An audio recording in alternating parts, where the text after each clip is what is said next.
बिस्मिल्लाहिर्रहमानिर्रहीम। आज का सवाल जनाब हमारा ये है कि chief of army staff Iran ये वो शख्सियत है और ये क्यों मरा।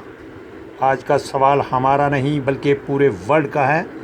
तो इसकी थोड़ी सी अगर बैक हिस्ट्री की तो ऊपर नज़र डाली जाए तो हम जनाब आपको बताते चलें कि इनके जो मोबाइल थे उनको ट्रेस किया गया, उसके बाद इनके ऊपर हमला किया गया जिसमें chief of army staff Iran उसकी डेथ हुई। उसके अलावा काफ़ी ऐसी शख्सियात जो कि बहुत फेमस थी वो सारी की सारी इस हादसे का शिकार हुई। थोड़ा सा बैक एंड पे जाओ तो ये जनाब आपको जनरल ज़िया-उल हक मरहूम जो कि सदर Pakistan chief of army staff रह चुके जनाब। इन्होंने जब पहला दौरा किया कुवैत का तो कुवैती सरबराह से इन्होंने सवाल किया कि जनाब आपका मुल्क तो बड़ा खूबसूरत है। तो उसने कहा कि जनरल साहब ये सोने की चिड़िया है, शायद आपको पता नहीं। तो जनरल साहब जनाब चूँकि फ़ौजी जर्नल था उसका कहना ये था कि जनाब ये जो आपने सोने की चिड़िया बना रखी है इतनी संवार, इसके डिफेंस के लिए आपने कुछ किया? तो उसने आए बाएँ शाएँ करके जनाब टाल दिया। उसके बाद नतीजा ये निकला कि कुछ ही देर के बाद कुवैत के ऊपर हमला किया गया और उसके जो कुएँ थे आयल के वो जनाब नेस्तो नाबूद कर दिए गए। इसका थोड़ा सा जनाब अगर बैक एंड पे जाओ तो ये फ़लस्तीन के नौजवान हैं जिनको इसराइली आर्मी यरगमाल बना रहे हैं। तो ये जनाब ये सारा कुछ इस वजह से भी पेश आया कि इसकी थोड़ा सा बैक हिस्ट्री के ऊपर हम नज़र डालें तो ये जनाब हिटलर साहब हैं जो किसी तारफ़ के मोहताज नहीं। इनका कहना ये था कि मैंने सारे यहूदी मार दिए लेकिन एक छोटा सा ख़ित्ता मैंने छोड़ दिया जिसका नाम है इसराइल।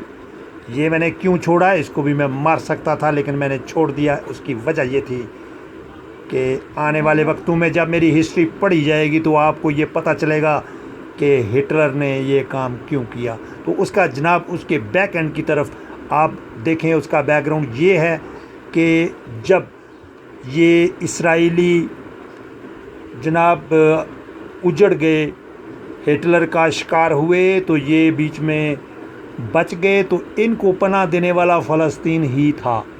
इनको कोई दुनिया आगे पनाह नहीं दे रही थी लेकिन सिर्फ़ और सिर्फ फ़लस्तीन ने इनके ऊपर तरस खाया। लेकिन यहूदी किसी के यार नहीं होते, ये हमने देखा, आपने देखा, वर्ल्ड ने देखा। तो जनाब इसके थोड़ा सा पीछे जाओ।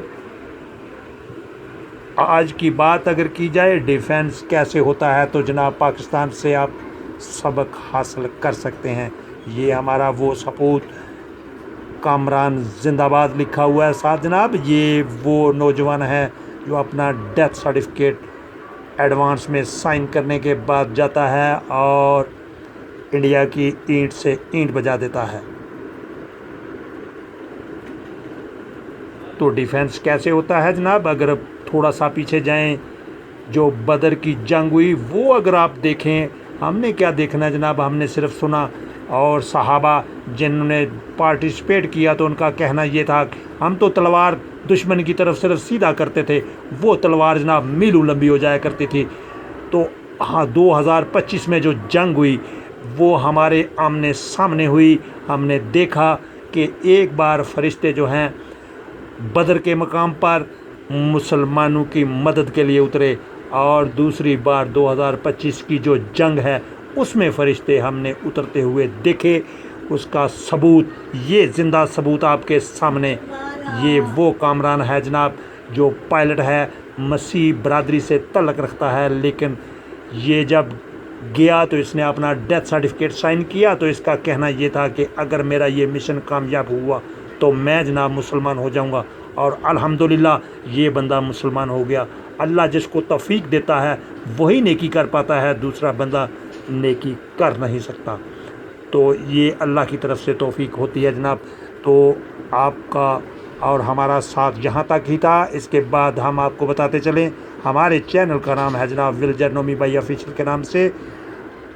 आप इसको पसंद करते हैं, उसके लिए थैंक यू वेरी मच। अपना बहुत सारा ख्याल रखिए जनाब। मुझे दीजिए इजाज़त। अल्लाह हाफिज़। अगली वीडियो में फिर आपसे मुलाकात होगी। अल्लाह हाफिज़ एंड बाय बाय।